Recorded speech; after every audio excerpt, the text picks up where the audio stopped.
Krishna, Hare Krishna, Krishna Krishna, Hare Hare. Hare Krishna, Krishna Krishna, Hare Hare, Hare Rama, Rama Rama, Hare Hare.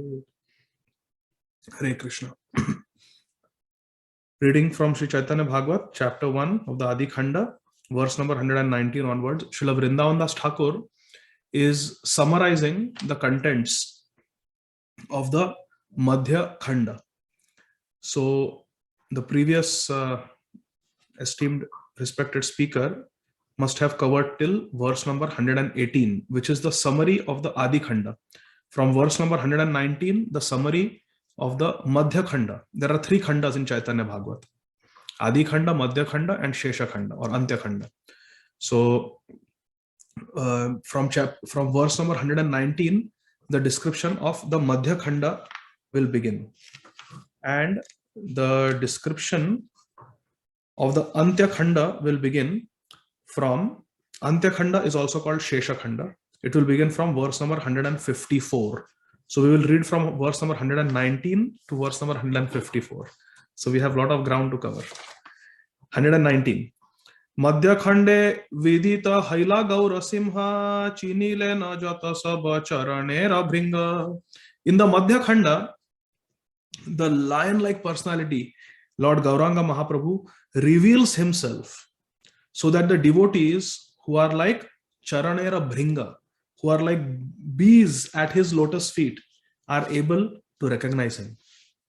So in Madhya Khanda, our Sri Chaitanya Mahaprabhu, he reveals himself as a Supreme Lord. Madhya Khande Advait Adi Shrivase Raghare Vyakta Haila Vasi Vishnu Khattara Upare. In the Madhya Khanda, the Supreme Lord, Sri Gauranga Mahaprabhu, reveals his identity at the house of Srivas Thakur and Advaita Prabhu while sitting on Lord Vishnu's altar. This is referring to the Mahaprakash Leela. So here, Srila Bhakti Siddhanta Saraswati Thakur Prabhupada, he writes in the purport that the words Vyakta Haila indicate that Lord Gaura Sundara displayed the opulent pastimes of Narayan, his Naimittik Leela. His Naimittik Leela. What does that mean, my dear friends? It means that in Goloka Vrindavan, in Shvetadvip, where Sri Chaitanya Mahaprabhu eternally resides, along with Lord Nityananda Prabhu, there also in the spiritual world, they are in Bhakta Bhava. So this Mahaprakash Leela, presenting himself as the Supreme Lord, allowing devotees to worship him, this is Naimittik Leela. This is not Nitya Leela. Naimittik Leela. Occasional pastimes.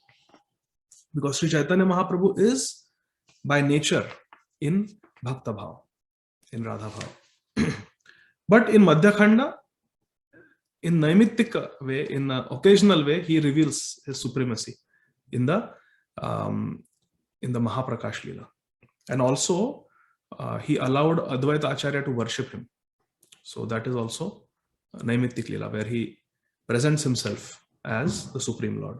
Madhya Khande Nityananda Sange Darashana Ekathai Dui Bhai Karila Kirtana. In the Madhya Khanda, Sri Chaitanya Mahaprabhu meets Sri Nityananda Prabhu for the first time in their manifest Leela, in the Prakata Leela. And the two brothers perform Kirtan together. So don't be disappointed, dear devotees, because we are going to rush through the entire Madhya Khanda today. So today's reading of Sri Chaitanya Bhagavat is like an overview of the entire Madhya Khanda. And the Madhya Khanda is very big. It is 3 volumes. The Adi Khanda is 2 volumes. The Antya Khanda is also 2 volumes. And the Madhya Khanda is the largest. It is 3 volumes. Total there are 7 volumes of the Chaitanya Bhagavat. Similarly, in Sri Chaitanya Charitamrita also the Madhya Khanda is the largest. So we are going to do an overview. All these pastimes, please keep joining the Bhakti Sanga Japa group, 11 a.m. Eastern Standard Time, the Zoom link every day. And you will get to hear all these pastimes in detail later on. Because in Madhya Leela, in Madhya Khanda, Srila Vrindavan Das Thakur is going to describe all these pastimes elaborately. Now, this is just an overview. So Nityai and Gauranga Mahaprabhu meet for the first time in the Madhya Khanda in Navadvip, and they do kirtan together. Madhya Khande Shadbhuja Dekhila Nityananda, Madhya Khande Advaita Dekhila Vishwaranga. In the Madhya Khanda, Shri Nityananda Prabhu sees the six-armed Shadbhuj Gauranga form of Shri Chaitanya Mahaprabhu, and Shri Advaita Acharya sees the universal form of Shri Chaitanya Mahaprabhu.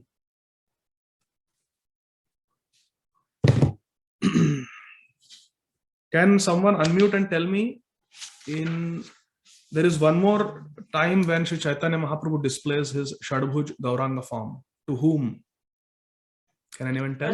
Sarvabhaum Bhattacharya. Hari. Very good, very good. Excellent. Verse number 123. Nityananda Vyasa Puja Kahi Madhya Khande, Ye Prabhu Re Ninda Kare Papishta Pashande. In the Madhya Khanda, there is description of the Vyas Puja performed by Lord Nityananda Prabhu, who is criticized by the Papishta and Pashandi, those who are sinful and those who are atheistic. They criticize Lord Nityananda Prabhu, although he is the source of all Vishnu Tattva incarnations. Verse 124. Madhya Khande Haladhara Haila Gaura Chandra Haste Hala Mushala Dila Nityananda. In the Madhya Khanda, Sri Chaitanya Mahaprabhu, he accepted the mood of Haladhara Balram. Sri Chaitanya Mahaprabhu can do anything. He can take the mood of Lord Balram, because ultimately Balram is his expansion. And when Lord Chaitanya Mahaprabhu took the role of Balramji, took the mood of Balramji, Nitai immediately came and gave him a plow and a gada club to facilitate that mood. Nitai always wants to serve the mood of Shri Gauranga Mahaprabhu. Madhya Khande Dui Ati Pataki Mochana Jagai Madai Nama Vikhyata Bhuvana. Of course, in the Madhya Khanda, there is a description of the deliverance of the two most sinful persons known throughout the world as Jagai and Madhai. They were actually born in a very nice Brahman family. Their names were Jagadananda and Madhavananda, but they became very sinful because of bad association and became the greatest sinners.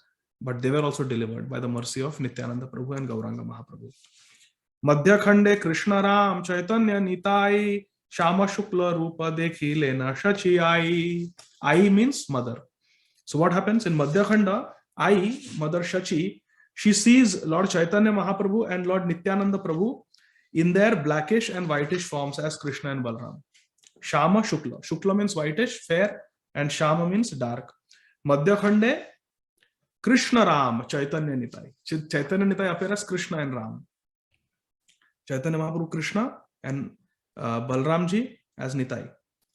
Shama Shukla Rupa Dekhi Lena Shachi Ai. Shachi Mata saw them in that form. This story is there.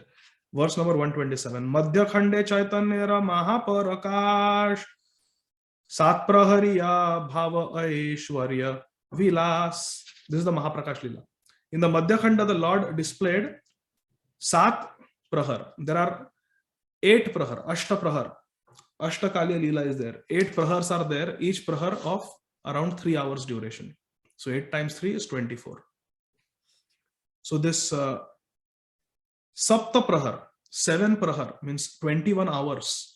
Lord Chaitanya Mahaprabhu manifested his Mahaprakash Lila in the house of Srivas Thakur for 21 hours. Mahaprakash. He showed his opulences. Again, this is Naimittik Lila. Seidina Amayaya Kahilena Katha Ye Seva Kera Janma Haila Yatha Yatha. On that day, when Sri Chaitanya Mahaprabhu displayed the Mahaprakash Lila in Srivas Thakur's house, he Ye Seva Kera Janma Haila Yatha Yatha. He revealed to all his sevaks, to all his devotees, all his servants, who they were in their past. He revealed their past identity. I will say the name and you quickly, one of you unmute and tell the answer. Murari Gupta was revealed to be who previously? Hanuman. Hanuman. Very good. Very good. Then Kolavecha Sridhar was revealed to be who? Mali. A Sakha in Golok Vrindavan. So he saw Krishna and Balram as his friends. He had the Abhiram Thakur Prabhuji. No, not Abhiram Thakur. Sridham. Subal. Prabhuji is Bidur. No, I don't remember the name myself. Some Sakha. Kolavija Sridhar was some Sakha. He is not one of the Dwadasha Sakhas. He's not one of the Dwadasha Sakhas, but he's one of the Sakhas. even Vrindavan Das Thakur is a Sakha. All of you are so enthusiastic. That's why I'm very happy. So he was revealed to be a Sakha. How about, can you think of anyone else who was, how about Haridas Thakur? Brahma. Lord Brahma. Haridas Thakur is Lord Brahma. Srila Bhaktivinoda Thakur writes about that. So in this way, Sri Chaitanya Mahaprabhu, he revealed the previous lives of the different devotees. Now I will tell one devotee, and whoever answers this question is very special. It's very special.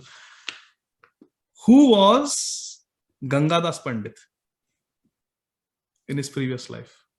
Sandipani. Correct. Sandipani Muni, but he was one more personality. So in Mahaprakash Lila, what did Mahaprabhu do? Huh? Shankar Bhagwan. You are very close. Amsha of Shankar Bhagwan. So see, think of it like this. In Mahaprakash Lila, Sri Chaitanya Mahaprabhu told Gauridas Pandit that the Muslims attacked, and you, your daughter, your wife, you ran to protect yourself. And you reached the Ganga, and the Ganga was flooded. The current was very swift. You didn't know how to cross. The Muslim soldiers were closing in on you. At that time, you prayed to me, and I came there as a boatman, and I transported you and your family to safety, to the other side of Ganga. So Gangadas Pandit was running away, and behind him, yes, just like Durvas Muni was running away. So similarly, Gangadas Pandit was running, and Mahaprabhu saved him. So he was revealed as he is actually considered to be incarnation of Durvas Muni, but Sandipani Muni also. Madhya Khande nache vaikunthera Narayan nagare nagare kaila apane kirtan. In the Madhya Khanda, Lord Narayan, the Lord of Vaikuntha, as Sri Chaitanya Mahaprabhu dances, or Lord Chaitanya Mahaprabhu as Vaikuntha Narayan, he performs kirtan. Nagare nagera kaila apane kirtana. He did kirtan throughout the streets of Navadvip in Madhya Khanda. This will also come. Madhya Khande Kajira Bhangila Ahankar Nija Shakti Prakashi Ya Kirtana Apar. In the Madhya Khanda, Sri Chaitanya Mahaprabhu Kajira Bhangila Ahankar. He broke and destroyed the pride of the Muslim Qazi, Chand Qazi, who wanted to stop Nam Sankirtan. And Nija Shakti Prakashiya Kirtana Apar. And he demonstrated tremendous potency in his Kirtan and Nija Shakti Prakashya. He manifested his potency to Chand Qazi. Someone quickly unmute and say which incarnation appeared to Chand Qazi. Narsimhadev. Yes, he is the protector of Sankirtan movement. And this proves that Sri Chaitanya Mahaprabhu is Avatari. He is the source of all incarnations. You will never see Lord Narsimhadev manifesting a threefold bending form of Krishna. You see? But Krishna can manifest the form of Narsimhadev. Because Krishna is Avatari and Lord Narsimhadev is an avatar. Special avatar to protect all of us. To protect Mahaprabhu's Nam Sankirtan movement. 131. Bhakti paila kaji prabhu gaurange ravare swachhande kirtana kare nagare nagare. By the benedictions of Lord Gauranga Mahaprabhu, Chand Qazi attains devotional service. Bhakti paila kaji. Qazi attained bhakti, Krishna bhakti. Thus all the devotees are allowed to freely perform kirtan in the streets of Navadvip. Hari Bol. Quickly unmute and tell me who is Chand Qazi in Krishna Lila? Kamsa. And who is Jarasandh in Gaur Lila? You told us yesterday. Quick. We are getting late. Forgot. Nawab Hussain Shah. Madhya Khande Mahaprabhu Varaha Haila Nija Tattva Murari Re Kahila Garjiya. In the Madhya Khanda, Sri Chaitanya Mahaprabhu accepts the form of Varahadev and discloses identity to Murari Gupta. What did Lord Chaitanya Mahaprabhu in the form of Gaura Varaha, in the form of Varahadev, what did he pick up and run around the courtyard of Murari Gupta? Quick. He picked up something as if between his tusks. What did he pick up and run around in the courtyard of Murari Gupta? when he manifested Water himself. pot? Lotus? Yes, water pot from the altar of Murari Gupta. Very good. As if it was earth. Madhya Khande Murarira Khande Arohana Chaturbuja Haya Kaila Angane Brahmana. See, in Madhya Khanda, Lord Chaitanya Mahaprabhu accepts a four-armed form and rides on Murari Gupta's shoulders throughout his courtyard. This also took place in the courtyard of Murari Gupta.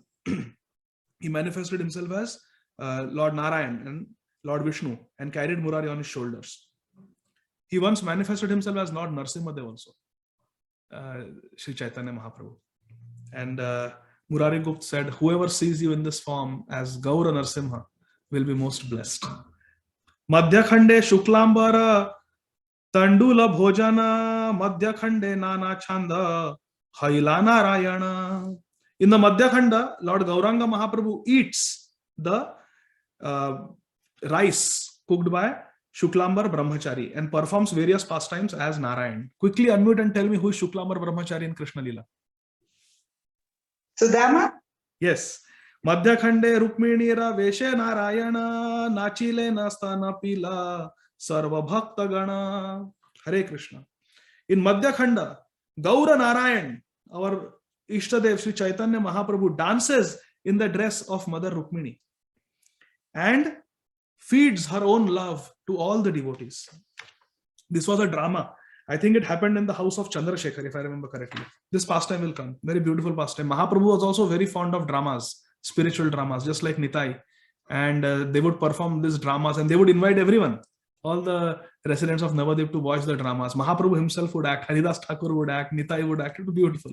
This Gaur Lila is so beautiful. Madhya Khande Mukundera Danda Sanga Doshe Sheshe Anugraha Kaila Parama Santoshe. In the Madhya Khanda, Lord Gauranga Mahaprabhu punishes Mukunda for associating with Jnanis and later blesses him with great satisfaction.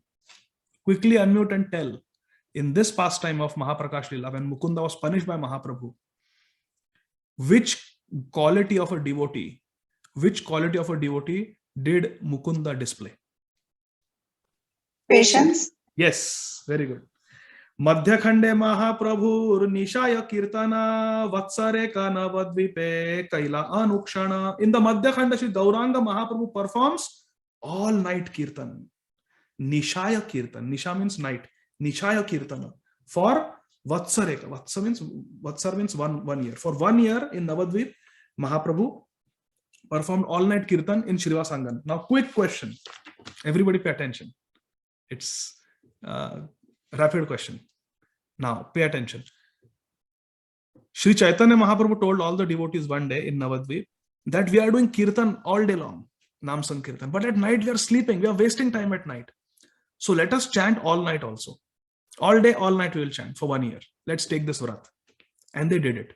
But when Mahaprabhu announced, all the devotees, Advaita Acharya, Srivas Thakur, Haridas Thakur, Shuklamar Brahmachari, everyone, they were very Mukunda, they were all very excited and enthusiastic. But they brought up a practical question. They asked Mahaprabhu, all day we do Kirtan, we go to Ganga, we walk on the streets of Navadvip, we are preaching, we are doing dramas, and we are doing Nam Sankirtan, we are honoring Prasadam, we are together doing Krishna Katha and Kirtan all day. At night, the human body needs rest, needs sleep. Without sleep, we cannot survive. So how can we do Kirtanya Sadahari? How will we be able to do chanting day and night? How physically it will be possible? So what did Mahaprabhu reply? This is the question. Quickly tell, unmute and tell. What was Mahaprabhu's Prabhuji, response? was it that if you are Trinadapi Sunichena? Yes, very good. Very good. Yes. Mahaprabhu said that if you do not criticize anyone, you become very, very humble and tolerant. You don't expect any respect or recognition, and you give all respect to others. Then you will be able to chant day and night without requiring any sleep. Hari Bol. Very good, Kasturi Manjari Mataji. Madhya Khande Nityananda Advaita Kautuka Ajnajane Bhujejena Kalaha Swarupa. In the Madhya Khanda, Kalaha Swarupa. Kalaha means quarrel. Kali Yuga is marked by Kalaha, quarrel and hypocrisy. Kalaha Lati Iti Kali. So Madhya Khande Nityananda Advaita Kautuka. Kautuka means joking in a very light-hearted way, not serious. Ajna Jane, those fools, ignorant people, Bhujejana Kalaha Swarupa. People think that it is quarreling, but actually it is not quarreling. The arguments between Nitai and Advaita Acharya, they are not quarrels. They are actually loving jokes. Srila Vrindavan was clearly saying, so we should not say that Nityananda Prabhu and Advaita Acharya were fighting. They never fought. They were just two friends having fun, having jokes. So that also happens in Madhya Khanda. Madhya Khande Jananira Lakshe Bhagavan Vaishnava Paradha Karai Ila Savadhan. In Madhya Khanda, Lord Gauranga Mahaprabhu, through the example of his mother, Jananira Lakshe Bhagavan, in his Bhagwan Bhav. Again, during this pastime, Mahaprabhu displayed his Bhagwan Bhav, punishing his own mother. Punishing his own mother because he's Bhagwan. He's the mother of everyone. Tvameva mata chapita tvameva bandhu masakha tvameva vidya dravinam tvameva sarvam mama deva deva pita aham asya jagata mata dhata pitamaha vedyam pavitram omkara rigsama yajureva. That is Bhagwan. That I am Deva Dev.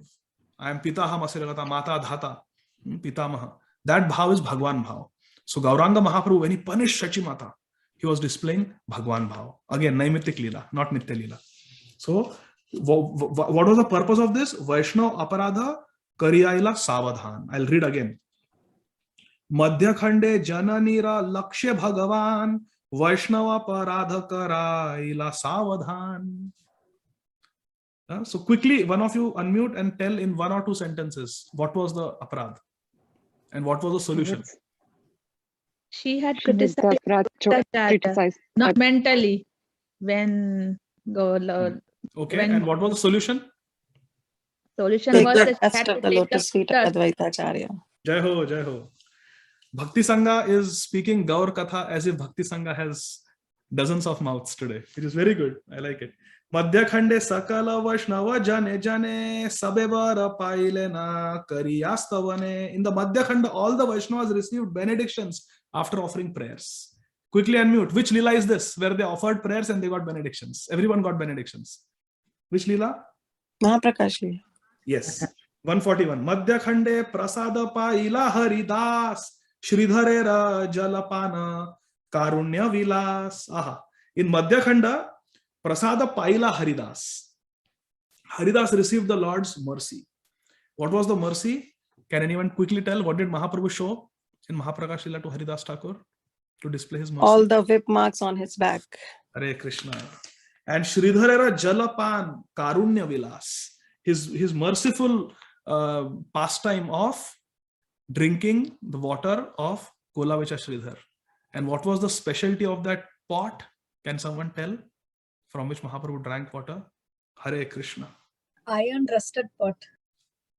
And that pot was used by Kolavicha Shridhar for all activities. Hare Krishna. And that Mahaprabhu drank. This is the love. This is Bhakta Vatsalya.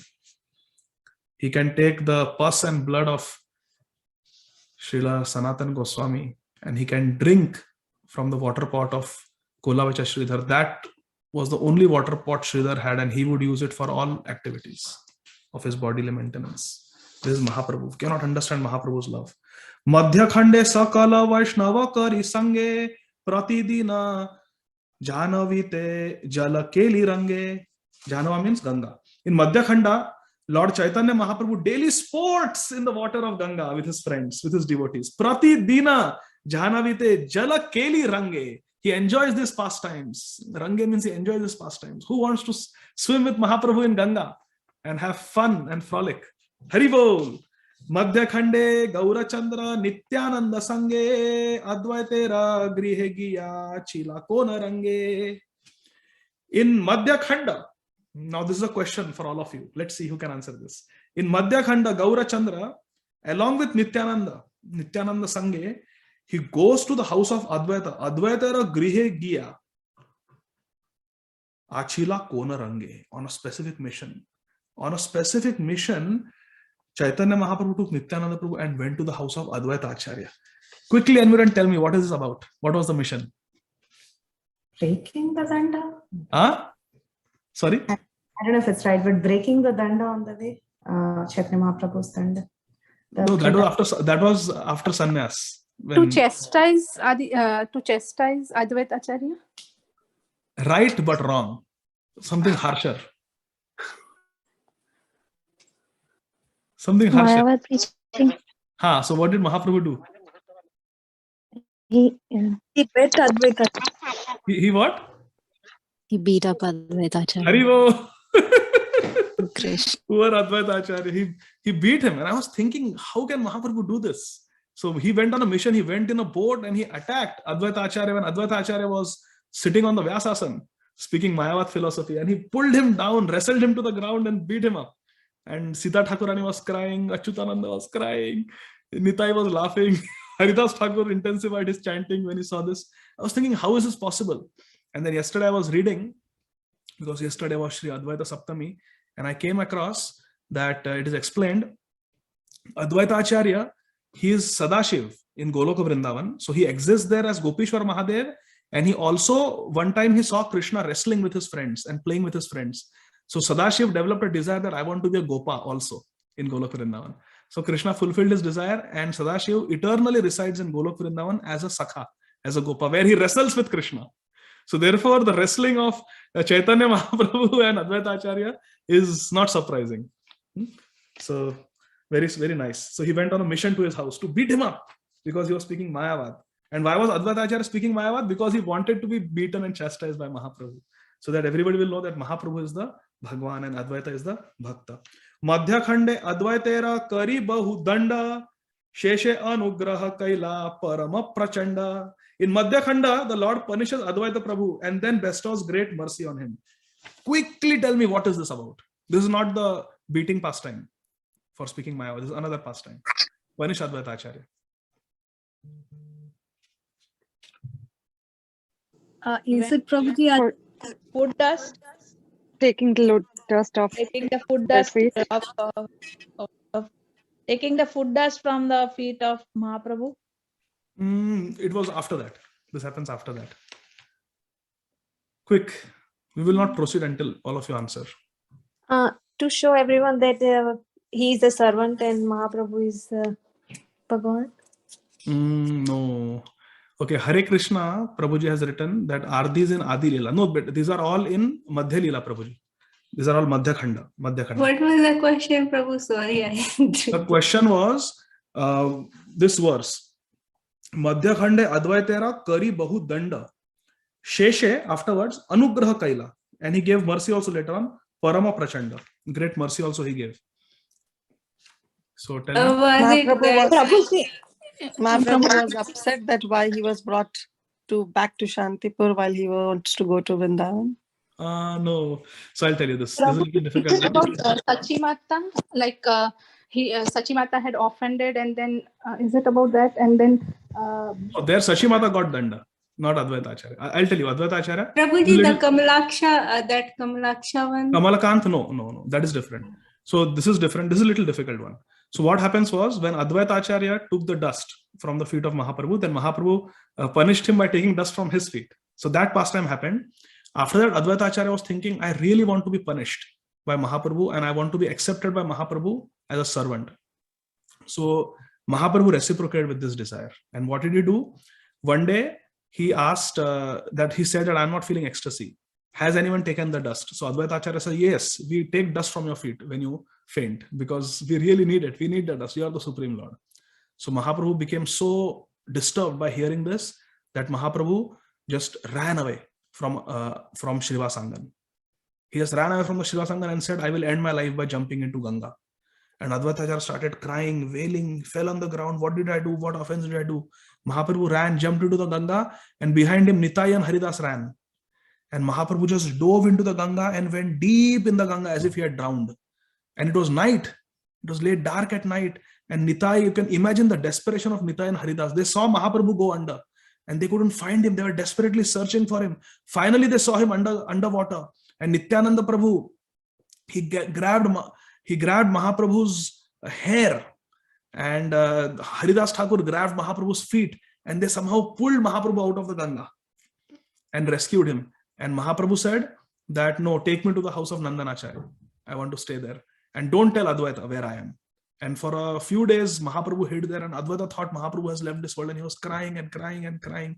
He was begging forgiveness. I will never again take dust from your feet. Please forgive me for my offense. Please forgive. Please come back. Please come back. He was crying. I have lost my Mahaprabhu. I prayed so much to bring him on earth. I have lost him.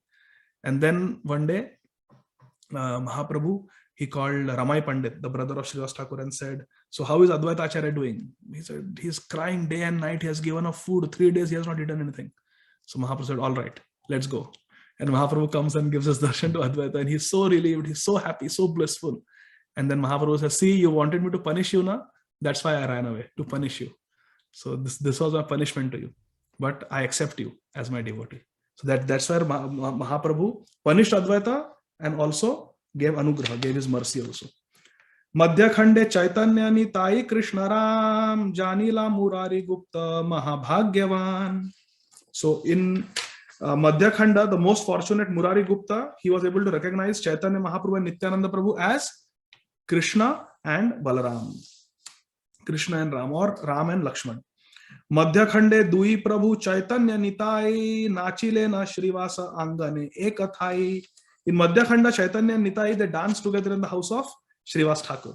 So many pastimes took place. Madhya Khande Shrivasera Mrita Putra Mukhe Jivatatva Kahaiya Guchaila Dukhe. Very beautiful. In Madhya Khanda, Lord Gauranga Mahaprabhu induces the dead son of Srivas Thakur to speak on the science of the soul, Jivatatva, and thus destroyed everyone's ignorance. Guchaila Dukhe. He destroyed everyone's sorrow and ignorance. This also takes place in Madhya Khanda. This is just before Mahaprabhu took sannyas. Because during this pastime, Mahaprabhu said, oh, you love me so much. You are willing to tolerate the death of your own son and not allowing the ladies in the house to cry.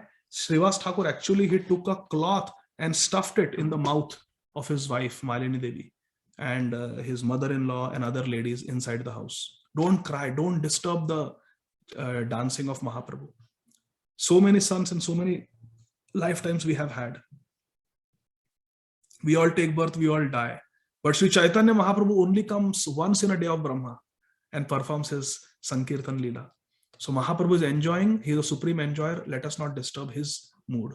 Don't cry. We can cry later on. Be quiet. It is most auspicious that the son has died while Sri Chaitanya Mahaprabhu is personally present in the house and doing loud Nam Sankirtan. So, shh, don't cry.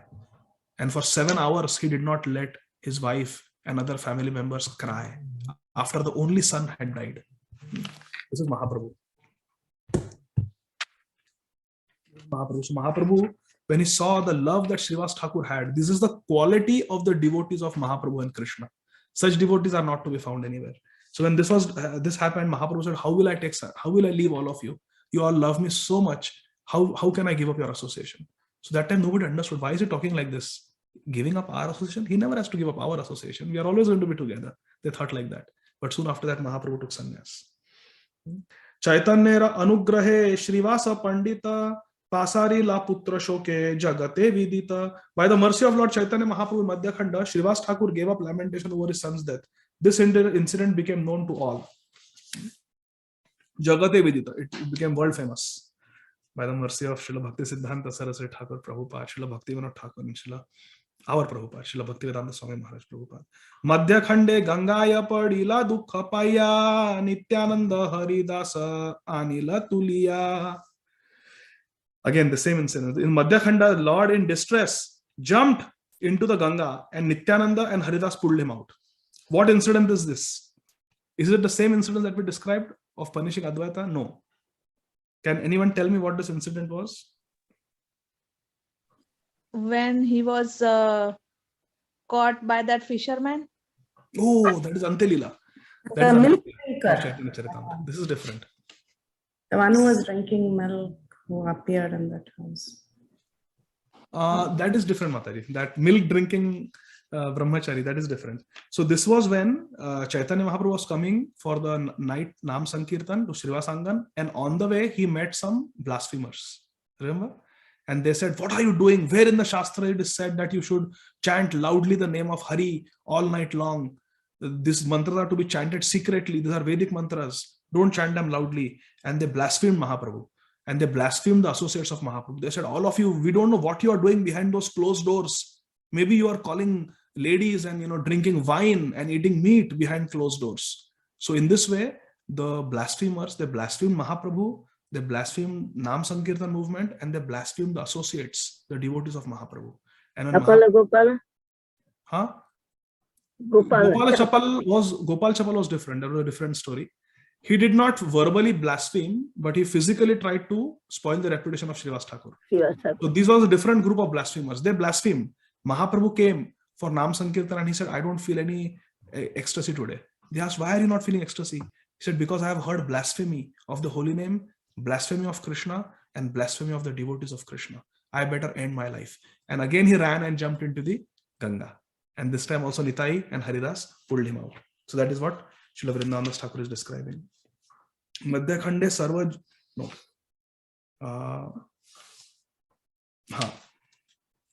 Madhya Khande Gangaya Padila Dukha Paya Nityananda Haridasa Anila Tuliya. They rescued him. Madhya Khande Chaitanyera Avashesha Patra Brahmara Durlabha Narayani Paila Matra. In Madhya Khanda, Narayani received the Lord's remnants, which are rarely attained even by Lord Brahma. So who is Narayani?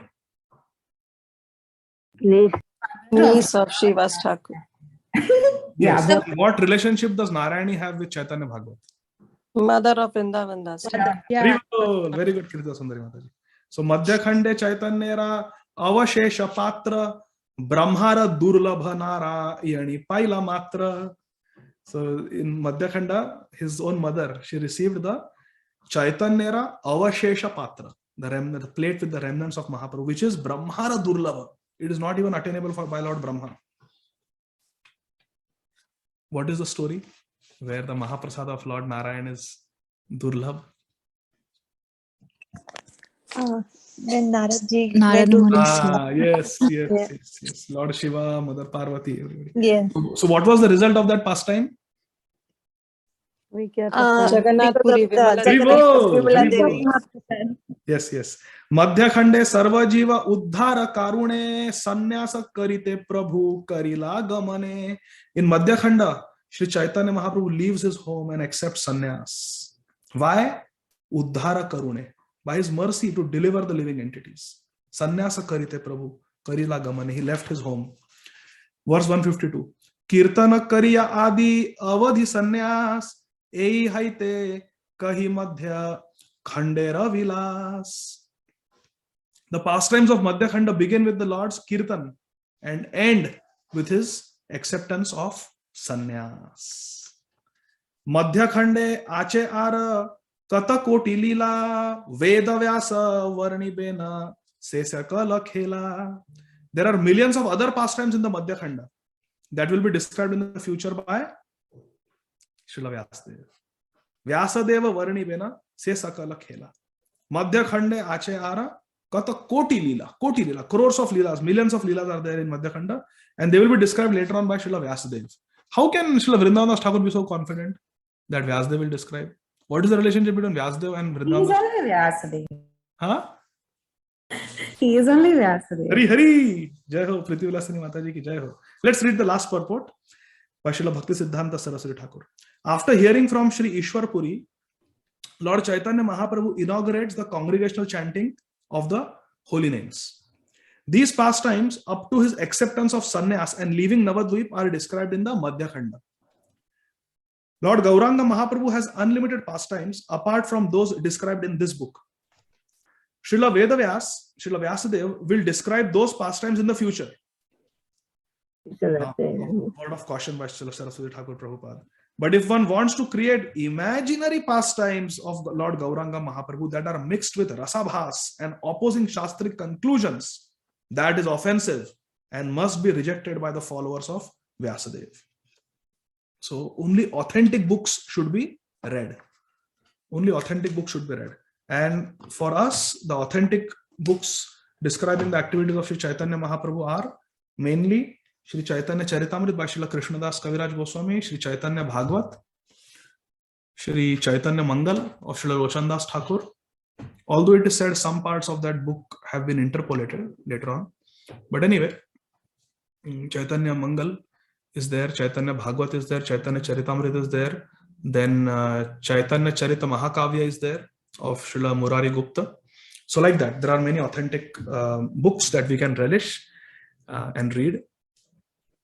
So we saw how Madhya Khanda begins with Mahaprabhu receiving Diksha from Sri Ishwar Puri Maharaj and propagating the Nam Sankirtan movement. Nama Sankirtanarambhe Bhavishyami Shachisuta Swaranadi Tiram Asthaya Navadvipe Janashraye. So Mahaprabhu came and he inaugurated the Nam Sankirtan movement. Nama Sankirtan Arambhe Bhavishyami Shachisuta. This is the prediction in the Vayu Puran, predicting Mahaprabhu. So Mahaprabhu came, he established Nam Sankirtan movement, spread it widely in Bengal area. And finally, for doing greater good, out of compassion for others, and to make many other people devotees, many other people who were envious, to make them devotees, Sri Chaitanya Mahaprabhu took sannyas. And this is the heart of a devotee, and this is the effect of a pure devotee. I repeat, this is the effect of a pure devotee. That wherever a pure devotee goes, other people become devotees. In this regard, my dear friends, I would like to tell you one short story, which I think all of you will love. This is the story of one of our favorite characters from Srimad Bhagavatam. Please unmute and tell me who is that one character, not from the 10th canto, before that, in Srimad Bhagavatam, who utilized everything he had in the service of Krishna. Ambarish. Haribol! Yes. So this is the story of Ambarish Maharaj. Would all of you like to hear the story? Yes, Prabhu. Haribol. And Yes. the point we are discussing this is because we concluded the overview of Madhya Khanda with Mahaprabhu taking sannyas, and Srila Vrindavan Das Thakur and Srila Bhakti Siddhanta Saraswati Thakur Prabhupada Ji Maharaj state that the purpose of taking sannyas was to deliver the fallen souls. And the point we are trying to make is this is the nature of a pure devotee. Wherever they go, they produce more pure devotees. Therefore, this is the problem with the Ritvicism theory, that they say that Srila Prabhupada is the final Acharya in this line, in this parampara. This is absolutely incorrect. And this is not supported by any Acharya in any Sampradaya. And it is supported by none of the followers of Srila Bhakti Siddhanta Saraswati Thakur either in the Saraswat Gaudiya family. None of them. So this is just this philosophy is just a concoction. It's a misunderstanding. This is never like that. That a one particular Acharya is the last final Acharya. It is against Bhagavad Gita's teachings. Evam parampara praptam. This knowledge goes down in parampara. And it is one Acharya to the other. Always like that. So Srila Prabhupada is like a Chintamani, touchstone. Srila Bhakti Charu Swami Maharaj, one time when he was giving a lecture in Sri Sri Radha Gopinath Mandir, he made this point about the erroneous nature of the Ritvicism theory, Ritvicism philosophy. Srila Bhakti Charu Swami Maharaj said, they say that Srila Prabhupada is a pure devotee, he is Acharya, but he's the final Acharya. None of his disciples are qualified to become Diksha Gurus. Srila Bhakti Charu Maharaj said, this is the greatest blasphemy of Srila Prabhupada. So they mean to say that Srila Prabhupada could not produce one pure devotee. Srila Prabhupada was an Acharya who could not produce one Acharya after him. So they call this, people who follow this philosophy, they may consider themselves to be the real followers of Prabhupada. But this is a misunderstanding. This is actually a criticism of Srila Prabhupada. They are showing Srila Prabhupada in a bad light. That all the Acharyas were able to produce Acharyas. And our Srila Prabhupada could not produce even one Acharya. So this is absolutely wrong. It is one Acharya to another. And Srila Prabhupada produced many pure devotees. And the history of ISKCON is evidence to that. Many moons, as His Holiness Giriraj Swami Maharaj says. Many moons, yes. So the point is that a pure devotee like Srila Prabhupada is like a touchstone. So wherever the pure devotee goes, he has the power to give Krishna to others and make them into pure devotees. Krishna se tomar, Krishna dite paro, tomara shakati ache. Maharaj Ambarish was a pure devotee, very great devotee, and it is said that he engaged all his senses. Savai mana Krishna padara vindayor. He used all his senses, his mind, his senses, his speech, his sense of touch, his legs, his feet, his hands, his eyes, his nose, his ears, everything in the service of Sri Hari, in the service of Krishna. Savai mana Krishna padara vindayor. Vachamsi Vaikuntha Gunanu Varnane. With his mouth, he described the qualities of Lord Vaikuntha. Vaikuntha is the name of Lord Vishnu. So Maharaj Ambarish was a great pure devotee and he was world famous. Maharaj Ambarish was a Kshatriya, he was a king and he had several queens. Maharaj Ambarish lived in the temple of Lord Vishnu. He did not live in a palace, he lived in a temple. And throughout the day, Ashta Prahar, all throughout the 8 prahars of the day, 8 phases of the day, each phase consists of 3 hours, he would worship Lord Narayan. And this is called Ashtayam Seva, Ashtakaliya Seva. He would be engaged in that. And he had trusted ministers who would manage the administration and he would just oversee it, very efficiently without compromising his bhajan. And he was so virakta, he was so renounced that Ambarish Maharaj did not really associate much with his queens. He made sure the queens were provided for. Each queen had her own palace, her own sets of maid servants, and all the comforts and luxuries were provided to them. And they would come and they would sit alongside Maharaj Ambarish and hear Srimad Bhagavatam, hear Hari Katha, serve and receive great saints like Shripad Narad Muni in their kingdom. So this was the Dincharya, this was the lifestyle of Maharaj Ambarish. At that time, there was another kingdom, and the princess of that kingdom, one time from Shripad Narad Muni, heard about the glorious character of Maharaj Ambarish. When this young, beautiful princess, she heard, her father was the king, and he would invite great sadhus. So once Narad Muni was invited, and Shri Narad Muni spoke about the character of Ambarish Maharaj, which means, my dear friends, it is important to speak Krishna Katha, but it is also equally important to speak the Katha of the Vaishnavas. Vaishnava Gunagan. It is very important to glorify the devotees also. Therefore, we have Srila Prabhupada Leelamrit. We need to read about the devotees also. Therefore, Chaitanya Charitamrita describes in such detail the glorious character of devotees like Srila Haridas Thakur, Srila Raghunath Das Goswami, Srila Raghunath Bhatt Goswami, Rup Sanatan Goswamis, Kalidas, so many devotees are described in great detail in Sri Chaitanya Charitamrita, because we need to hear about the glories of the devotees also. So Shripad Narad Muni chose to give a Bhagavatam class in the court of this king on the character of Maharaj Ambarish. And the princess was sitting there along with her mother and father, and she heard. And just by hearing about Maharaj Ambarish, she gave her heart to Maharaj Ambarish. And she said, if I marry, I will only marry Maharaj Ambarish, because he's a Mahabhagavat. Normally, a woman, a girl, is very shy to talk about her own marriage to her parents, especially to her father. But this princess was so eager to marry Maharaj Ambarish that she approached her father, the king, and told him, Father, immediately write a letter and send it to Maharaj Ambarish, stating that I want to marry him. She gave up her lajja. She gave up her, what do you say in English? Shyness. And she approached her father and said, please write a letter. I want to marry Maharaj Ambarish. Father also thought this is a very good thing because she wants to marry a great Mahabhagavat devotee. Why not? Instead of marrying some ordinary karmi king, why not get her married to Maharaj Ambarish? He's powerful. He's a great devotee of Krishna. And he's always protected by the Sudarshan Chakra of Lord Krishna. So why not?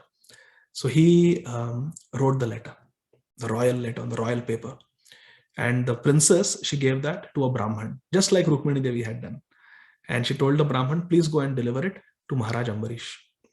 So this Brahman immediately went to Maharaj Ambarish and gave the letter and read the letter that such and such princess wants your hand in marriage. Please accept her as your wife. Maharaj Ambarish heard the letter and he dictated another letter, a message to the princess and her parents, that I am a sold out slave of Lord Krishna. I am not a king. The real king of the kingdom is Lord Krishna. I am simply his maid servant. I beg your pardon. I am simply his servant. I am simply his sold out servant. And if you marry me, you will become a maid servant, not a queen. Don't think that by marrying Maharaj Ambarish, you are going to become a queen. You will become a maid servant because I am a sold out servant. So please don't marry me. Besides, I am not attached to women. In fact, I don't even stay with any of my queens. They have their own palaces. We only meet in the court for Harikatha, listening to Harikatha together. I invite different sadhus and rishis. They come and they speak Krishna Katha and we sit and hear. So that's our life. And all day I'm busy worshipping my deity of Krishna.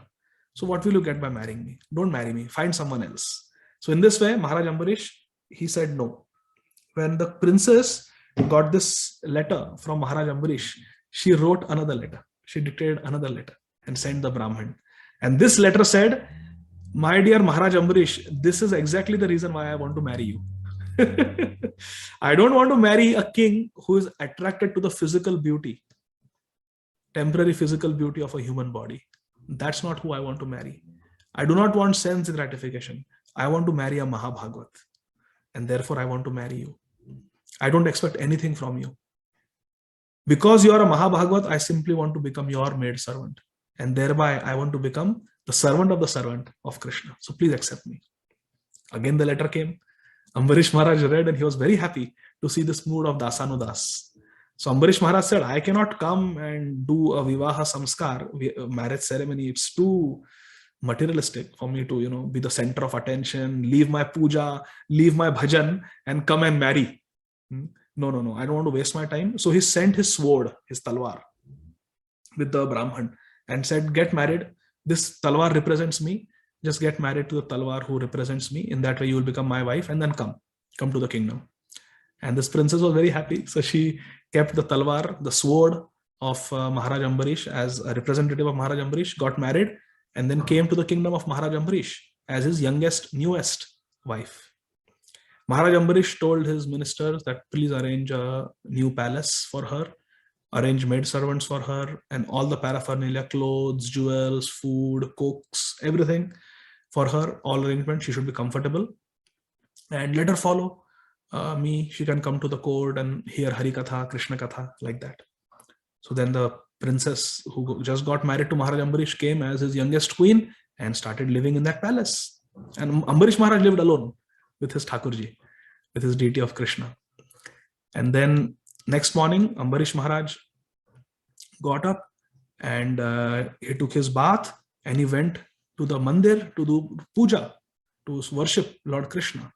And he saw that the temple had already been swept and mopped and cleaned and all the vessels were spick and span clean. All the paraphernalia for the arti was ready.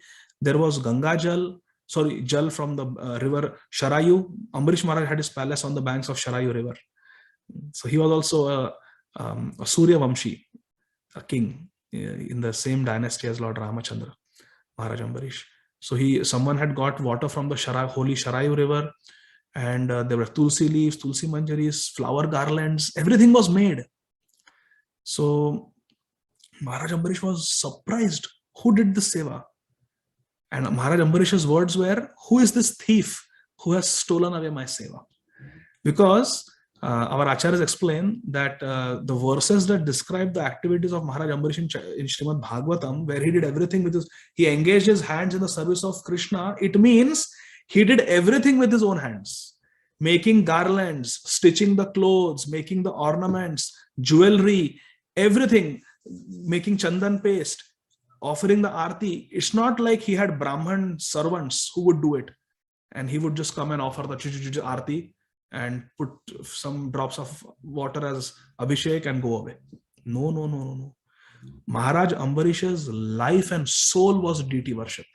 His whole life revolved around serving Krishna. He did every single thing himself. Every single service he did himself. And now he saw someone came and half the service was done. Now all Ambarish Maharaj had to do was bathe the Lord, dress the Lord and offer arti. But all the background service was already done. So Maharaj Ambarish said, who is this thief who came and stole away half my service?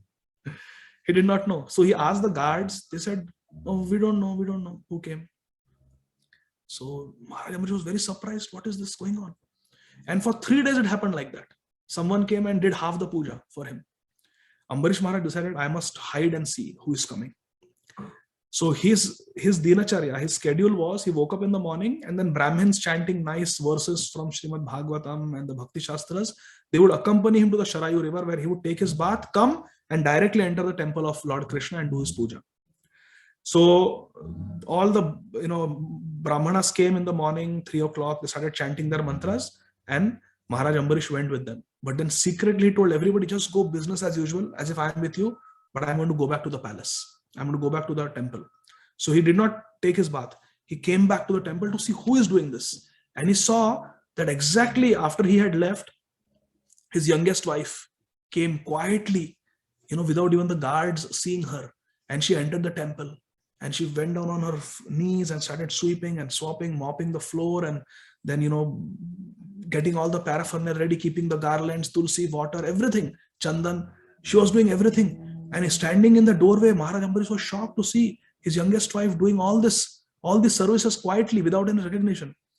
So finally, when she had completed her service, and throughout the services, she was chanting Krishna Nam. She was chanting the holy names of Krishna while doing the service, completely absorbed. So Maharaj Ambarish had 2 thoughts when he saw this, and he called his wife. He said, "My dear wife, I know you are my youngest wife, but I think you don't know, that's why, what the rule is. The rule is, I do all the services myself. I am very attached to my Thakurji, to my Krishna, and I like to do all the services myself. So please don't do this." So then she said, "But Maharaj, I am your Ardhangini. I am half your body. So half your service also should come to me. You serve Krishna and half that service should come to me because I am your Ardhangini. So please let me do." So Maharaj Ambarish said, no, I cannot let you do this. It is my service. Don't steal away my service. And by the way, where did you get this idea of coming here exactly when I go for bath? And how do you know all this? She said, "I came. After I got married to you, I came to your palace to ask your ministers how I can engage in deity worship along with you. And they told me that you will not allow. You don't like, you want to do everything yourself. So then I found out from them what your schedule is. And then I decided the best time would be to come at 3:15 in the morning. And by the time you come from bath, I should do half my seva to assist you, because my life is to assist you." Ambarish Maharaj said, "Why assist? You have got such bhav, you have got such service attitude, you have got such love for Krishna. Why should you assist me? Instead, you should have your own deity of Krishna in your palace. You should have your own mandir. And there, not half service, you do full service to your Thakurji, and let me do full service to my Thakurji.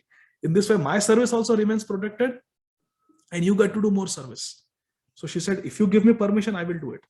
Ambarish Maharaj said, "You have my full permission. Get a nice murti carved out and then made, and then we'll do pran pratisthapna, and you start serving in your own mandir, your own deity of Krishna." So she was very happy. Then a deity was made. Shripad Narad Muni was called to do the prana pratisthapna. He did prana pratisthapna, and this youngest queen of Maharaj Ambarish started doing the puja.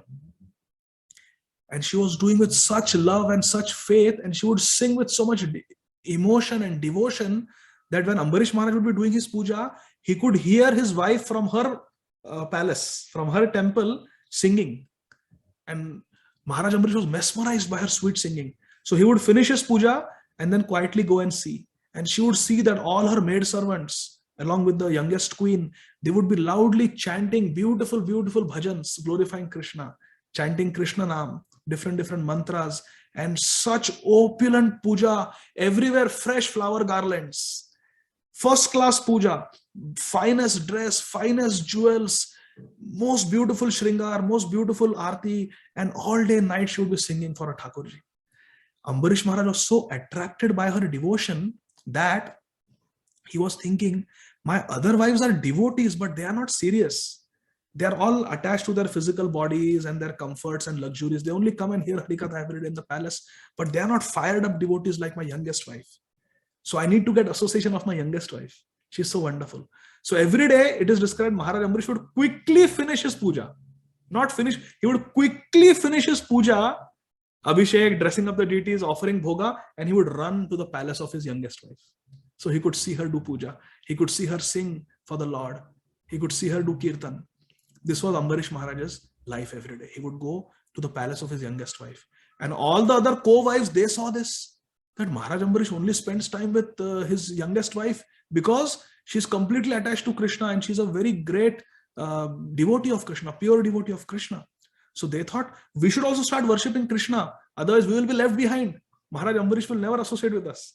So they also got their own deities. And they also learned how to do puja, how to stitch the dress, how to make garlands from the youngest queen. They accepted the youngest queen as their guru. And they also started their own program in their homes. And they would send invitation to Maharaj Ambarish that today come to our palace. Today we are celebrating this festival in our home for our deities. Oh, today is the first anniversary of our deity installation. So Ambarish Maharaj, please do come today with your youngest wife. So Maharaj Ambarish every day started getting invitations from different wives. And he could hear Harinam Sankirtan going on from all the palaces of all his wives now. Everybody became first-class devotee of Krishna because of the influence of the youngest wife. So this story I heard from my Shiksha Guru, Shripad Mukundatta Prabhu, and I found this story in the first volume of Bhaktamal of Goswami Nabhadasji. So it's an authentic story. And this story teaches us how one Vaishnavi, one pure Vaishnavi can make other Vaishnavi, other queens also into first-class Vaishnavis. And in this way, seeing the queens, the maid servants of the queens, the ordinary citizens, everyone started following this example. Yad yad acharati shreshthas tatta deve tarojana. Sayat pramanam kurute lokas tad anuvartate. Everybody follows the example set by the superiors in society. And in this way, the entire kingdom of Maharaj Ambarish became first-class worshippers of Krishna and devotees of Krishna. By the influence of Ambarish Maharaj, they were already devotees. But by the influence of the youngest queen of Ambarish Maharaj, they became pure devotees. And then Narad Muni would come every day. Every day he would come and he would very happily observe how Krishna is being served in all these different homes. So this is the nature of a devotee. Wherever a devotee goes, he creates more and more devotees. And just see the contrast, my dear friends. Ambarish Maharaj was spending most of his time with the youngest queen.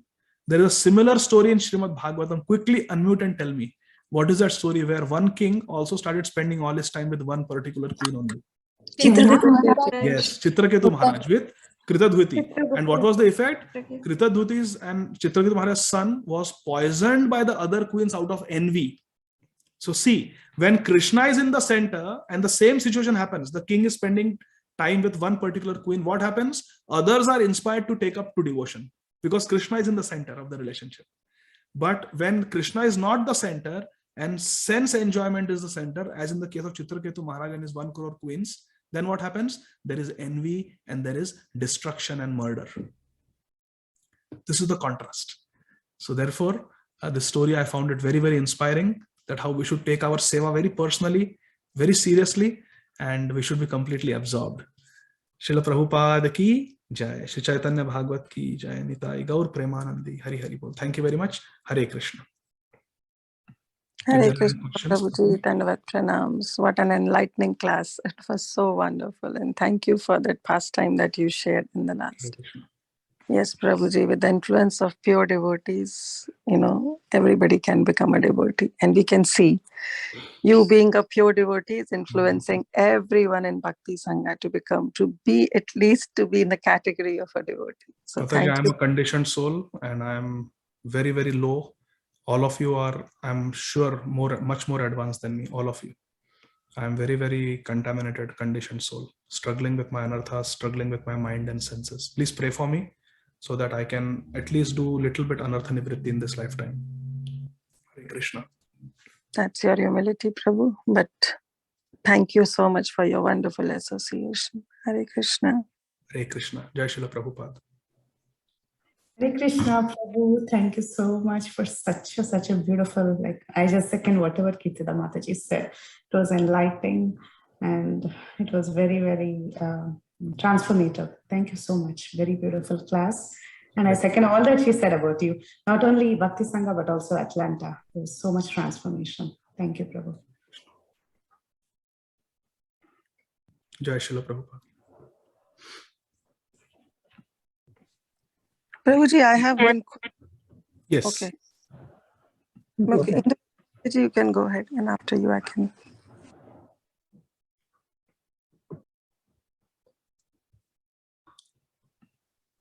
Indulekha Mataji, you can unmute. Yes. Hare Krishna. Okay, sorry. Hare Krishna, Prabhuji, Dandavat Pranam. All glories to Srila Prabhupada. I had a question regarding the pastime that you mentioned. So, Prabhuji, you were talking about how it was very, Ambarish Maharaj was very attached to his services, and he wanted to make sure that he serves his Lord in his full capacity. What should our mood be like? So when Ambarish Maharaj had to share his services with his wife, even though she gave a very logical argument, he did not accept that, right?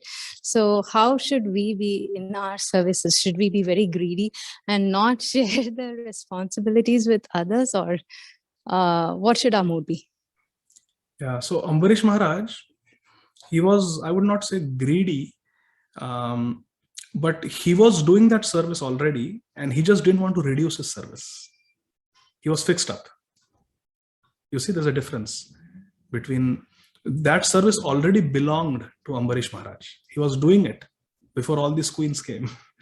He was a pure devotee from his birth, and he just didn't want to reduce his services. And there was so much facility for others to do their own services. So why should he reduce? So that was his mood. Now, we should not artificially try to imitate the activities of Ambarish Maharaj or the activities of his youngest wife. But what we should understand is we should be absorbed. For example, if we are in a family and we have deities and we are attached to dressing them, let's say every Ekadashi, and one Ekadashi our spouse says that, oh, can I do it today? So we should allow. But at that time, not that, okay, today you do puja, I will sit and watch something. I will watch Netflix. So that is wrong. We should be absorbed. So if in the family situation, someone wants to do a service on a particular day, okay, you do it. Can I assist you? We can either assist and do it together so that the service is even better, or we can do some other limb of bhakti during that time. While somebody is doing puja, then maybe let me sing for the pleasure of Krishna. So we can sit with the harmonium and sing for the pleasure of the deities right there. So we are not reducing our services. So that can be done. Is that okay, Indulekha Mataji? Yes, Prabhuji. So, okay, one thing is, I mean, definitely we need to make sure that we share the work, but also participate in it, right? And okay. So, Prabhuji, let's talk about a scenario where, like in Bhakti Sanga, we have many services, right? But there are also many devotees who would like to, join and serve in different capacities. So, my question is, should we continue to keep our services? Because I am definitely very attached, and that's my only connection.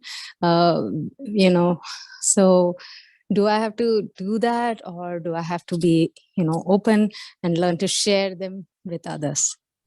Does that make sense, Prabhuji? I'm so sorry.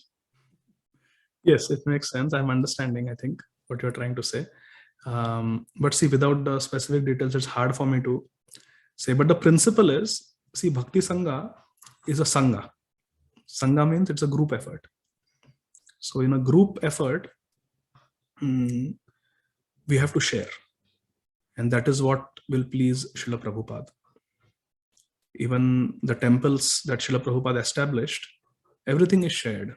The deity worship is a shared seva, giving Bhagavatam classes is shared, leading Kirtan is shared service. So those who are competent, they should share among themselves. Those who are authorized to do a particular service. That is Bhakti Sangha, because it's a Sangha, it's a group activity. Whereas Ambarish Maharaj, this was a question of his personal service to his personal deities. So it was little different. We cannot extrapolate Bhakti Sangha services to the situation of Ambarish Maharaj. Ambarish Maharaj was encouraging others to take up services in their own homes, but his service to his personal deity, he was completely fixed up and he did not want to reduce that. So he wanted to do it himself. But the principle is, whether in Bhakti Sangha or outside Bhakti Sangha, we should continue our services. For example, let's say if our service is to make flyers for Bhakti Sangha, just giving an example, and we are attached to that service. And now there are other devotees who are very well trained in making flyers and they want to do that service. I'm just giving an example. So also, okay, it's a Sangha, so they want to do it. If they are good and they are authorized to do it, then we can share our service. If they are doing it nicely, then we can share our service. but then we should take up some other service that inspires us in that time. So not that, because there is always a danger. See, I'll tell you a story of a real story that I heard. One devotee confessed to me. So he was also a doctor. He's also a doctor, and he was doing his residency training in India, and it was very, very busy. And he used to work practically 14 to 16 hours every day, and he did not get time to chant his 16 rounds. So he would chant 8 rounds, 10 rounds, sometime 12, like that. But he was sincere. So he kept a notebook and he would write all the pending rounds. And then every 2 or 3 weeks, when he would get a weekend off, he would come to Radha Gopinath Mandir and he would just stay in the Brahmachari ashram for 2 days. And he would try to compensate all his rounds.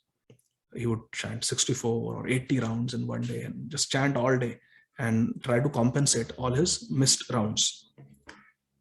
So I told him, Prabhu, you're so sincere. This is so nice. So he said, actually, I'm trying to be sincere, but I was not sincere before. He said, I used to keep a tab of how many rounds I have missed. And then my aim was that on the weekend that I get off every 2 or 3 weeks, then I will just compensate it. He said, but it so happened, one day I was off, completely off from my work. I came and I was sleep deprived. So I slept. Then I had not spoken to my family members, relatives. 2-3 hours I spent talking to them on the phone, different relatives, different friends, different family members. Then I had to meet some devotees. Then I had invitation to go for lunch in some devotee's house. Like that I did. And I didn't chant even 16 rounds that day. Although I was off, I was supposed to chant extra to compensate. I did not even chant my 16 rounds. So he was telling me that when we don't chant 16 rounds for some time, and then we have an off day and we are supposed to chant that day, we have enough time, but because we are used to not chanting, we are used to postponing and procrastinating, even that day when we have time, we will end up not chanting. This he was telling from his practical experience. So it should not happen that we are doing a service and now there are other devotees who want to share that service. So we are sharing, and because now we are sharing, there are many devotees who are able to do that service, we become complacent. And now we have free time. A devotee should never have free time. We should always be engaged. Does that make sense, Indulekha Mataji? Yes, Prabhuji, very perfect answer. Perfect answer. Thank you so much for the very nectarian class, Prabhuji. Hare Krishna. Dasosmi. Jai Srila Prabhupada. Gail Mataji. Hare Krishna, Prabhu. Yeah, this conversation just made me think one thing. I don't know what you think of it, but in the case of Ambarish Maharaj, his attachment to his service seemed to me that it was out of spontaneous devotion, and I think that's different from the attachment to service when we are not on that level. So I'm thinking that when we're not on that level, then yes, there should be consideration of sharing the mercy with others. But I just feel that, Ambarish Maharaj's case was different. When you're on that level, I feel like, the question of sharing would not be actually appropriate, I don't know. I don't know what you think. Yeah, your analysis, I agree with your analysis. So, Mataji, let me ask you a question. You are Gaurangi Mataji, right? Yes. Oh, okay, because it says Gail, so yes. No, I have a double life. You are doing double devotion, double services. You are so enthusiastic to serve in 2 roles. Like the Parshad, they have Gaur Lila Swarup also, Krishna Lila Swarup also. Hare Krishna. Yes, your analysis is correct. Actually, I'm reminded of something I read in the book by my Guru Maharaj, Srila Radhanath Swami Maharaj, The Journey Home. Those of you who have read that book, there is a story of a very great exalted devotee called Ghanshyam Baba. Some of you remember Ghanshyam Baba? Oh, yes, I Yes. Yes. So he would worship his Radha Gopijana Vallabh deities. They were self-manifested deities. Radha Gopijana Vallabh deities he used to serve. And his service was, every day he would take a bucket, go to Yamuna, bring Yamuna water for their bath. And in the journey home, it is described that once Srila Radhanath Swami Maharaj, he took that bucket because he wanted to assist, because Ghanshyam Baba had become so old and frail. Even his photograph is there in the journey home book with his wife sitting in front of Radha Gopi Jana Vallabh. So Maharaj thought, carrying that heavy bucket is too much for him, so let me carry it for him.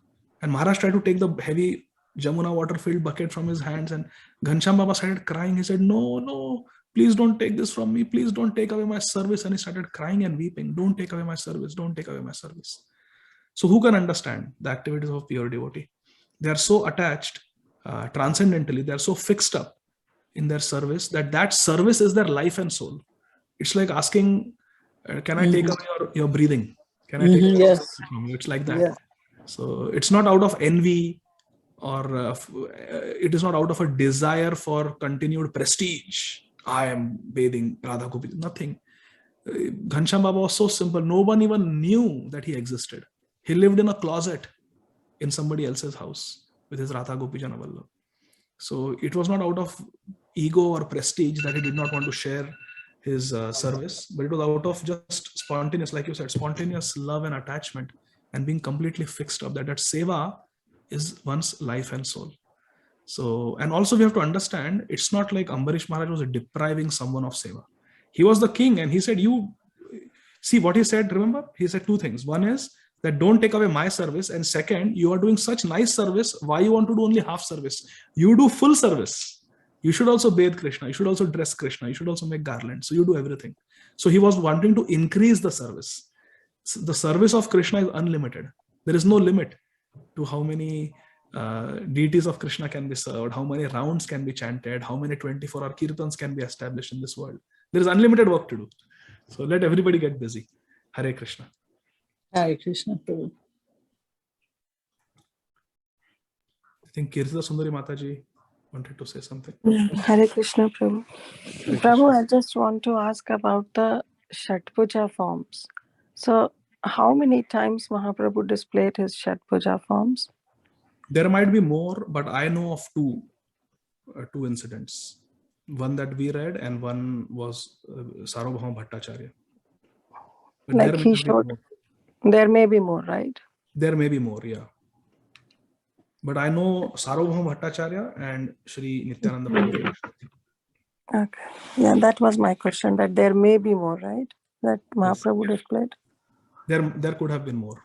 I know. Okay. Yeah. Thank you, Prabhu. Thank you so much. I think Chandan Prabhu has a last question.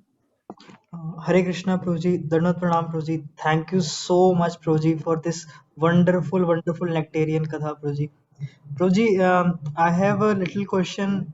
Like so many times when we read about these glorious devotees of the Lord, means when they do service, they have not just the mood, they have perfect thoughts which pleases Krishna.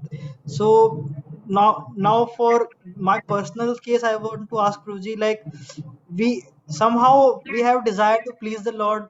We are following sadhana bhakti, but somehow these thoughts don't come in our mind. Means we are not able to give pleasure to Krishna, but a little desire, maybe a spark of desire we have. So how can I personally myself try to inculcate those desires, or maybe that would please the Lord? So maybe you can guide on that way, Prabhuji. Hare Krishna.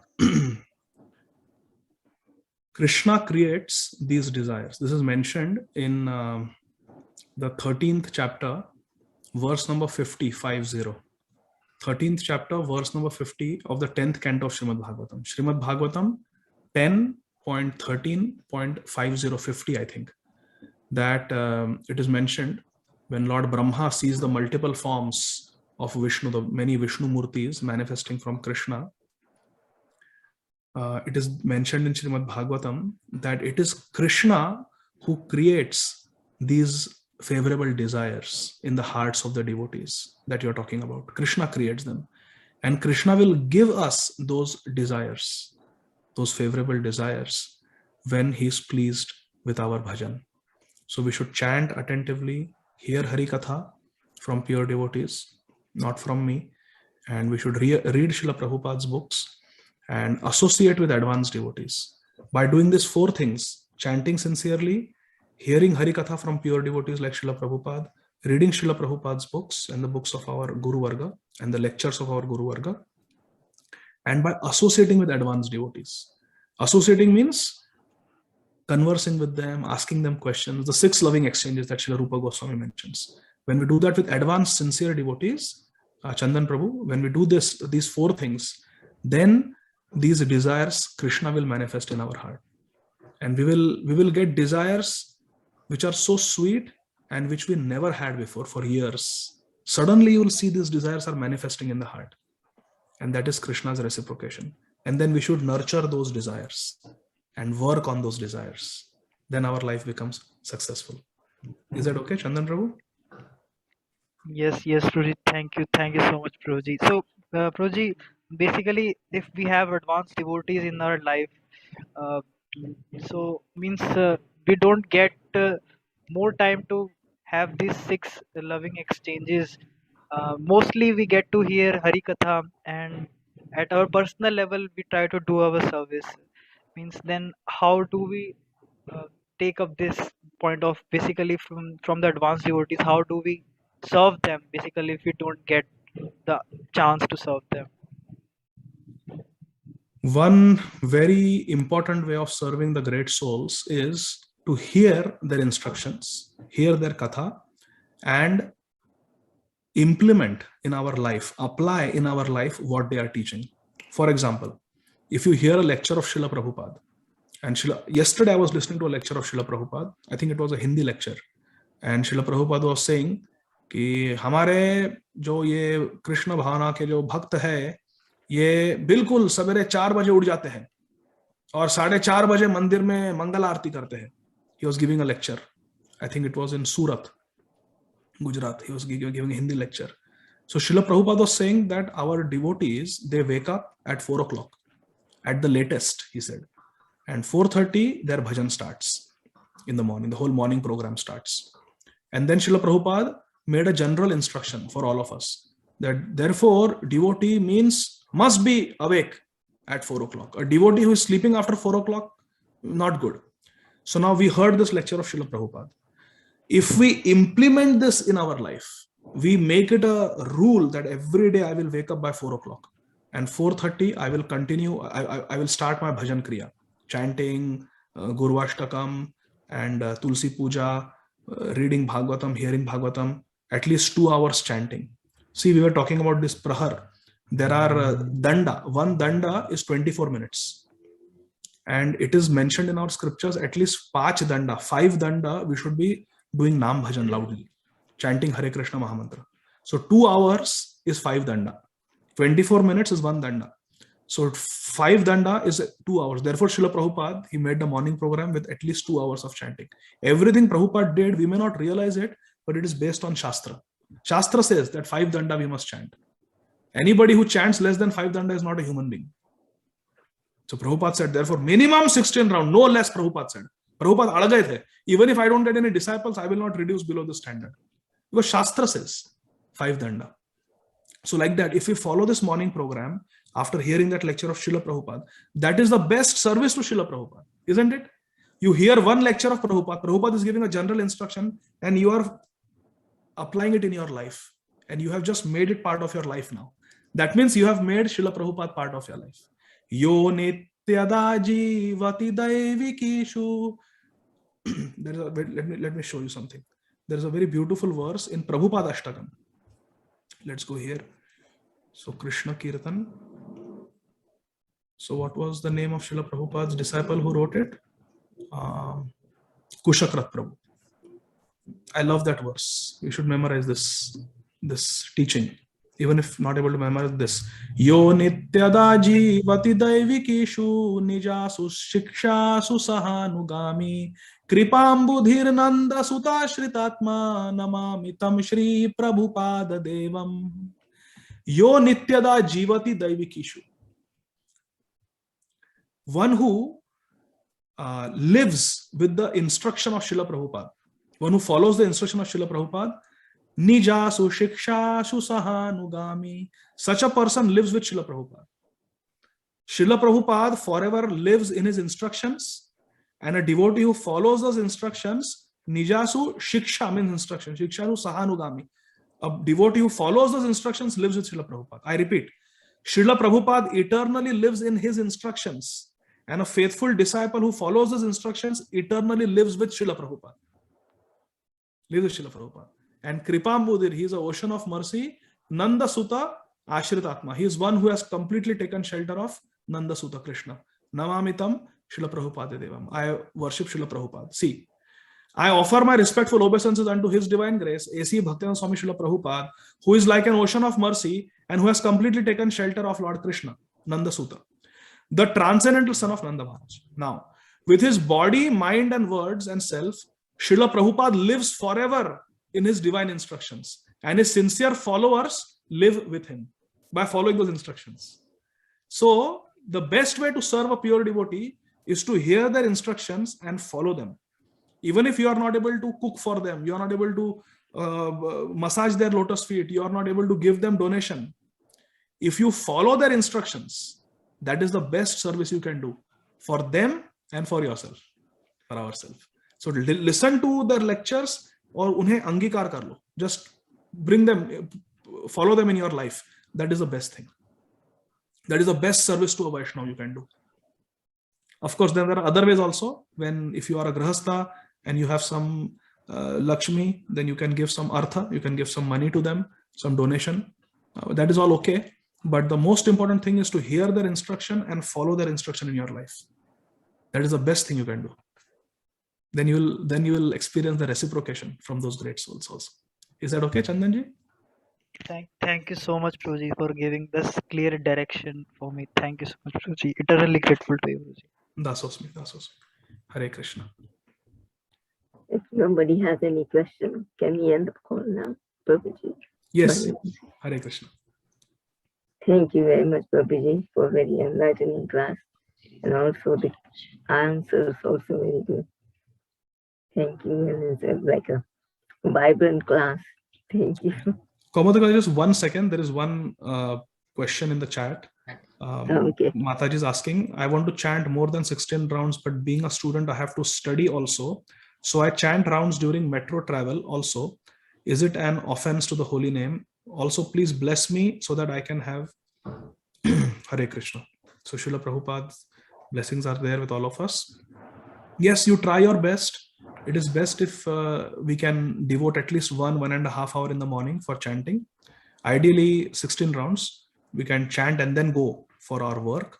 But if not, then it's not really an offense. Try to chant as attentively as possible, even in the metro. It's okay. But you pray that a stage should come in your life where you have time to chant good quality rounds. If you pray like that, then Krishna will give you that opportunity. Is that okay, Pradnya Mataji? I hope this is okay.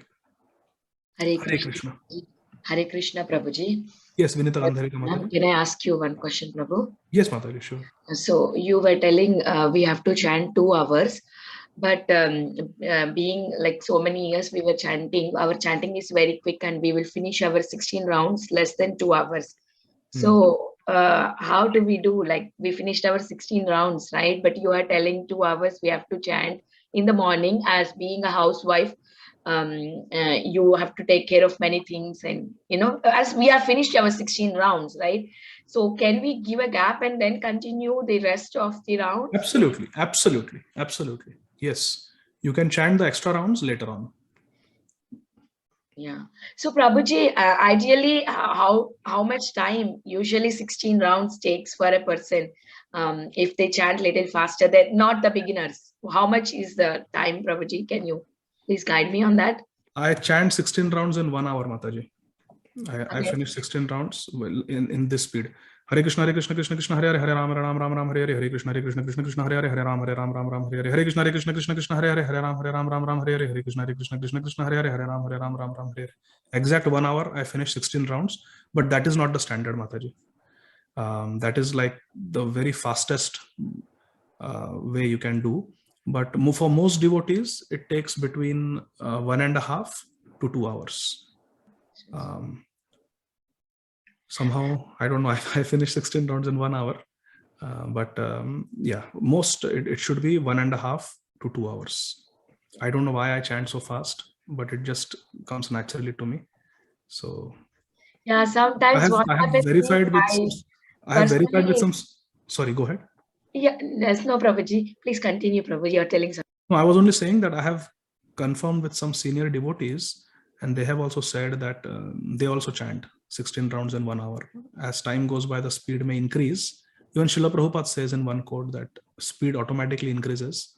But the important thing is that we don't go by the rounds. We go by the number of hours we are doing bhajan. Like some devotee may take 16 rounds, may take them 2 hours 15 minutes. I know some devotees, they even take 2.5 hours. One devotee here in Atlanta takes 2 hours 45 minutes, 10 minutes per round. So he chants only 16 hours, but he's doing Nam Jap for 2 hours 45 minutes. So that is very good.